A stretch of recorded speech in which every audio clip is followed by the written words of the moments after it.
नमस्कार किसान भाइयों और बहनों, मैं गरिमा भारती आप सभी का हमारे साप्ताहिक कार्यक्रम कृषि कनेक्शन में स्वागत करती हूँ।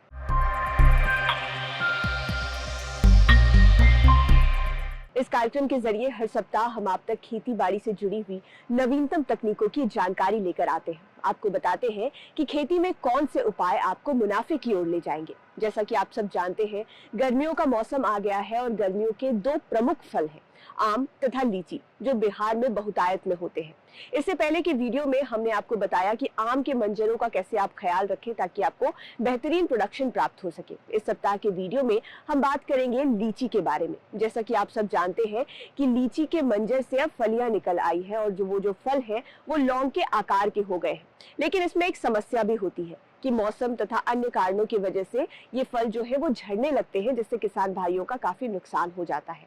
इस सप्ताह के कार्यक्रम में हम यही जानेंगे कि आखिर लीची के फलियों का कैसे ख्याल रखा जाए जब वो लौंग के आकार के होते हैं, ताकि आपको आगे चलकर अधिक मुनाफा मिल सके और आपको किसी प्रकार का नुकसान ना हो। इसके लिए आइए चलते हैं डॉक्टर एस के सिंह के पास, जो कि प्रोफेसर एंड हेड है प्लांट पैथोलॉजी एंड नेमेटोलॉजी डिपार्टमेंट के। नमस्कार। आज हम लोग जो है लीची के बागान में आए हुए हैं और आज हम लोग एक बहुत ही महत्वपूर्ण विषय पर चर्चा करने जा रहे हैं। जो भी बिहार के इम्पॉर्टेंट जो है लीची की वैरायटीज़ है, जैसे कि वो शाही हो चाहे चाइना हो, आज के तारीख में उसमें जो है उसके मंजर में जो है फल लग चुके हैं और ये फल जो है क्लोव आकार के हो चुके हैं। अपने मुख्य विषय पे आने से पहले आपको ये बताना चाहेंगे कि 2022-23 के आंकड़ों के अनुसार जो है भारतवर्ष में तकरीबन 96.18 हजार हेक्टेयर में जो है लीची की खेती हो रही है, जिससे कुल हमें जो है 746 हजार मेट्रिक टन उत्पादन प्राप्त हो रहा है और राष्ट्रीय उत्पादकता जो है वो 7.75 टन प्रति हेक्टेयर है। इसके विपरीत जो है बिहार में लीची की खेती तकरीबन 37,000 हेक्टेयर में हो रही है, जिससे कुल उत्पादन हमें 308.77 हजार टन मेट्रिक टन मिल रहा है और उत्पादकता जो है बिहार की 8.35 टन प्रति हेक्टेयर है। 2023-24 के आंकड़ों के अनुसार लीची की खेती हिंदुस्तान में तकरीबन 19 स्टेट में हो रही है। पहले हम लोगों की जो है लीची पे मोनोपोली हुआ करती थी। कुल उत्पादन का लगभग 70% जो है बिहार का शेयर हुआ करता था, लेकिन आज की तारीख में जब हम 22-23 के आंकड़ों का विश्लेषण कर रहे थे तो हमने देखा कि ये शेयर हमारा घट के अब जो है 40-42% रह गया है। ये ऐसा क्यों हुआ? इसकी मुख्य वजह यह है कि भारत सरकार और ICAR दोनों के जो है प्रयास से जो है आज के तारीख में जो है तकरीबन 19 स्टेट में जो है लीची की खेती हो रही है। 19 स्टेट में लीची की खेती होने की वजह से क्या है, बिहार का जो शेयर है ये बहुत ज़्यादा घट गया है। लेकिन इसके बावजूद आज भी कुल उत्पादन का तकरीबन 42% हिस्सा आज भी जो है बिहार कंट्रीब्यूट कर रहा है। और हम ये भी कह सकते हैं कि बिहार के लीची की जो गुणवत्ता है वो जो है सर्वोत्तम है। उसमें भी जो है मुजफ्फरपुर में जो लीची का क्षेत्रफल है उसका 70% जो है एरिया लगभग जो है ये शाही लीची के अंतर्गत है। और शाही लीची को मुख्यतः हम लोग यूज करते हैं खाने के लिए। खाने के लिए जो सर्वोत्तम वैरायटी है वो शाही है। इसके विपरीत जो है दूसरी जो प्रमुख वैरायटी, वैसे बहुत सारी वैरायटी अंडर कल्टीवेशन है, लेकिन जो दूसरी वैरायटी है वो चाइना है। चाइना जो है ये जो है हमारे प्रोसेसिंग में जो है उद्योग में जो है ये ज़्यादा जो है यूज हो रही है। अब ये जो है आपको जैसे हम बता रहे थे कि लगभग सारे मंजरों में जो है फल आ चुके हैं और ये फल जो है आप ये देख रहे हैं, जैसे ये फोटोग्राफ में आपको दिख रहा है, ये तकरीबन जो है 1.5 सेंटीमीटर से 2 सेंटीमीटर के जब हो जाते हैं तो ये स्टेज जो है इसको क्लोव स्टेज बोलते हैं या लीची के लौंग के आकार फल होने की अवस्था बताते हैं। इस अवस्था जो है ये बहुत ही क्रिटिकल स्टेज है। ये क्रिटिकल स्टेज हम इसको क्यों कह रहे हैं? ये क्रिटिकल स्टेज इसलिए कह रहे हैं कि ये अवस्था जो है बहुत ही उत्पादन और उत्पादकता दोनों के दृष्टिकोण से बहुत ही महत्वपूर्ण है। महत्वपूर्ण होने का जो कारण है, इसी अवस्था में मैक्सिमम लीची झड़ती है। इस समय क्या होता है, फलों को जो है अत्यधिक पोषक तत्वों की आवश्यकता होती है। इस समय रोग और कीड़ों का आक्रमण अधिक होता है और जल प्रबंधन भी आवश्यक है। अभी तक जैसे हम बता रहे थे कि आप जो है जब तक मंजर में पूरी तरह से फल न लग जाए तब तक आप सिंचाई नहीं करिए। लेकिन अब हम आपको बताना चाहेंगे कि आपको अनिवार्यतः सिंचाई करना है। अब आप सिंचाई नहीं करेंगे तो आपके मंजर झड़ेंगे, तो अब आपको सिंचाई करना बहुत आवश्यक है। तो बहुत सारे किसान जो हमारे हैं वो जो है ड्रिप इरिगेशन लगा चुके हैं, टपक सिंचाई अपने बागों में लगा चुके हैं। तो उनको ये सलाह दी जाती है कि आप अपने बाग में अब पानी की कमी मत होने दीजिए। पानी की कमी होगी तो आपके फल ज़्यादा झड़ेंगे। और दूसरा जो है, जब हम कह रहे हैं कि नमी की ज़रूरत है तो इसके कहने का तात्पर्य यह नहीं है कि बाग में पानी लगना नहीं चाहिए। पानी लगेगा तो वो जो है बीमारियों को आमंत्रित करेगा, उससे हमारे जो है फल प्रभावित होंगे। तो आवश्यकता इस बात की है, ड्रिप सिंचाई हो चाहे जिस भी तरीके से हल्की हल्की सिंचाई करिए, जिससे कि बाग की मिट्टी जो है वो नम बनी रहे। हम विगत 4-5 वर्षों से ये देख रहे हैं कि अप्रैल के महीने में ही जो है तापक्रम हमारा जो है तकरीबन 40-45 डिग्री के आसपास पहुंच जा रहा है। तापक्रम ये जब 40-45 डिग्री के आसपास पहुंचता है तो होता क्या है कि ये 5 दिन से लेकर 15 दिन तक ये टेम्परेचर जो है रहता है। और ये टेम्परेचर जितना दिन 40+ जितना दिन रहेगा, ये हमारे लीची की गुणवत्ता और उत्पादकता दोनों को प्रभावित करता है। इसलिए लगातार जो है अपने विभिन्न जो है सोशल मीडिया प्लेटफॉर्म है, प्रिंट मीडिया है, इलेक्ट्रॉनिक मीडिया है, हर माध्यम से हम लगातार ये बता रहे हैं कि किसान भाइयों को जिनको कि लीची की गुणवत्ता युक्त फल लेना है, अब उनके पास अब कोई विकल्प नहीं है सिवाय जो है ओवरहेड स्प्रिंकलर के। जब ओवरहेड स्प्रिंकलर की हम बात कर रहे हैं तो हम आपसे ये कहना चाह रहे हैं कि 2 लाइनों के बीच में जो है पेड़ की ऊंचाई पे जो है आप जो है स्प्रिंकलर की व्यवस्था करिए। और जब तापक्रम जो है 40-38 डिग्री से ज़्यादा होता है तब आप जो है जब कभी भी किसी भी दिन जो है टेम्परेचर जो है 40 या 40 से ज़्यादा होता है, यदि आप 4 घंटे जो है चलाते हैं तो हम लोगों ने देखा है, अनुसंधान करके देखा है कि उन बागों में जो है तापक्रम जो है 5 डिग्री कम हुआ है। और जो ये फ्रूट क्रैकिंग, लीची की जो बहुत बड़ी प्रॉब्लम है फ्रूट क्रैकिंग, उसमें भी जो है 15 से 20% की कमी देखी गई है। अब हम आपसे जो है चर्चा करना चाहेंगे कि पोषक तत्वों का प्रबंधन। अभी हम सिंचाई की बात कर रहे थे। सिंचाई को यदि आप प्रबंधित कर लेते हैं तो जो फल की गुणवत्ता भी अच्छी होगी, ड्रॉपिंग भी कम होगा, फलों के झड़ने की जो समस्या है वो भी कम होगी। अब पोषक तत्वों की बात आती है तो पोषक तत्वों को हम 2 हिस्सों में बांट के चर्चा करेंगे।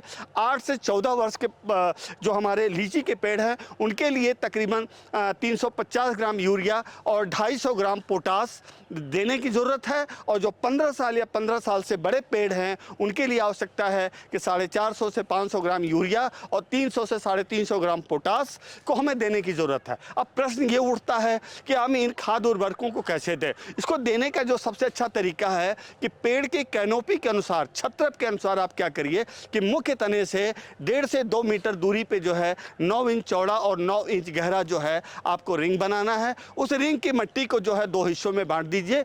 एक हिस्से में जो है अभी मैंने खाद उर्वरक जो बताया आप उसको डाल दीजिए, खूब बढ़िया से मिक्स कर दीजिए। अब लगे हाथ इसी आपको बताना चाहेंगे कि जैविक उर्वरकों का भी व्यवहार करना है। जब हम जैविक उर्वरकों की बात करते हैं तो वर्मी कंपोस्ट हो गया या खूब सड़े गोबर की खाद हो गया, वो 5 किलो हो, 10 किलो हो, 15 किलो हो, 20 किलो जो भी हो, आप उसको ले लें, खूब बढ़िया से मिक्स कर दें। अभी जो रिंग आप बनाए हैं उस रिंग में डाल दें और रिंग को भरने के बाद आपको करना क्या है कि सादी मिट्टी से उसको कवर कर दीजिए। जब आप सादी मिट्टी से कवर कर देंगे और उसी दिन आप सिंचाई कर दीजिए, ये आपको कर लेना अब आवश्यक है। इसके अलावा जो है 15-15 दिन के अंतराल पे यदि 1% जो है पोटेशियम नाइट्रेट का यदि आप छिड़काव करते हैं तब भी जो है देखा गया है कि फलों की गुणवत्ता में जो है लाभ देखा गया है। इसके अलावा हम किसान भाइयों को बताना चाहेंगे कि अब ये राइट टाइम है। जिन किसान भाइयों ने जो है फल की तुड़ाई के बाद जो है बाग के प्रबंधन करते वक्त, खाद उर्वरकों के व्यवहार करते वक्त यदि उन्होंने जो है प्रति पेड़ जो है बोरेक्स का उपयोग किया है तब अब उन्हें करने की ज़रूरत नहीं है। लेकिन जिन किसान भाइयों ने जो है बोरेक्स का प्रयोग नहीं किया है उनके लिए अनिवार्य है कि 4 ग्राम प्रति लीटर पानी में घोल के आपको जो है बोरेक्स का जो है छिड़काव कर देना चाहिए। यदि ये बोरेक्स का छिड़काव जो है यदि आपको एक बार करना है तो 4% का करिए। यदि 10-10 दिन के अंतराल पे आप यदि 2 बार कर सकते हैं तो 2% जो है बोरेक्स का छिड़काव करिए। तो आप देखेंगे कि फलने की समस्या है उसमें भारी कमी जो है आपको मिलेगा। इसी के अलावा बहुत सारे हमारे किसान भाई ये उनकी शिकायत है कि उनके फल जो है झड़ते हैं। तो फलों को झड़ने से रोकने के लिए आवश्यक है कि बाजार में एक दवा मिलती है जिसका नाम है प्लाइडोफिक्स। उसकी 1 ml दवा को प्रति 3 लीटर पानी में घोल के आपको छिड़काव करना है। इस बात को ध्यान में रखें, ये दवा जो है ये जो है नैप्थेलिक एसिटिक एसिड है, ये हार्मोन है, इसका कम या ज़्यादा ये दोनों नुकसानदायक है। तो जो आपको डोज बताई जा रही है कि 1 ml प्रति 3 लीटर पानी में, तो इसको आपको बाकायदे जो है नाप के ही डालना है। और आप इस तरह से जो है आप सिंचाई कर दीजिए, खाद उर्वरकों का व्यवहार कर दीजिए और इसके बाद आपने प्लाइडोफिक्स का छिड़काव कर दीजिएगा तो आप देखेंगे कि आपके जो है बाग में जो है फलों की गुणवत्ता में जो है आशातीत वृद्धि होगी। इसी के अलावा यदि आपका बाग बहुत घना है तो आप क्या करिए कि सूखी रोगग्रस्त जो है टहनियों को जो है काट के जो है बाग से जो है दूर ले जाके जो है काट दीजिए या जला दीजिए। लीची के जो ये पेड़ हैं यहाँ पे आपको ये जो है ये पुता हुआ दिख रहा है। अब आपका प्रश्न ये होगा कि आखिर ये है क्या? ये जो है ये चूना नहीं है। यदि आप ये समझ रहे हो कि ये चूने से पुताई की गई है तो किसान भाइयों मैं बताऊं कि बहुत ये जो है यदि आपने चूने से पुताई की है तो आपने अपने धन और श्रम दोनों का अपव्यय किया है। ये बोर्डो पेस्ट है। अब प्रश्न ये उठता है कि ये बोर्डो पेस्ट है क्या? 1 किलोग्राम चूना, 1 किलोग्राम तुतिया और 10 लीटर पानी। 5 लीटर पानी में आप 1 किलोग्राम चूना को डाल दीजिए, दूसरे जो है 5 लीटर पानी में तुतिया को डाल दीजिए और रात भर भिगा रहने दीजिए। और रात भर भिगा रहने के बाद जो है यदि अब फिर दोनों को मिलाते हुए जो घोल बनेगा उसी को हम बोर्डो पेस्ट कह रहे हैं। और इस बोर्डो पेस्ट से जो है आवश्यकता इस बात की है कि ज़मीन की सतह से लेके 5-5.5 फीट तक जो है यदि हम अपने पेड़ के जो है मुख्य तने की पुताई कर देते हैं तो निश्चित तौर पे जो है बहुत सारी अधिकांश जो है फफूंद जनित बीमारियों से, कीड़े मकोड़ों से हम अपने जो है पेड़ को बचा सकते हैं। ये बहुत ही महत्वपूर्ण है और सभी जो हमारे जितने फल उत्पादक किसान हैं सबको जो है ये बोर्डो पेस्ट बनाना आना चाहिए। और ये केवल लीची के लिए नहीं, ये लीची में भी प्रयोग होता है, आम में भी होता है, कटहल में भी होता है। आप जितने फल वृक्ष देख रहे हैं सब में आप जो है बोर्डो पेस्ट से ये पुताई करते हैं, अधिकांश जो है फफूंद जनित बीमारियों से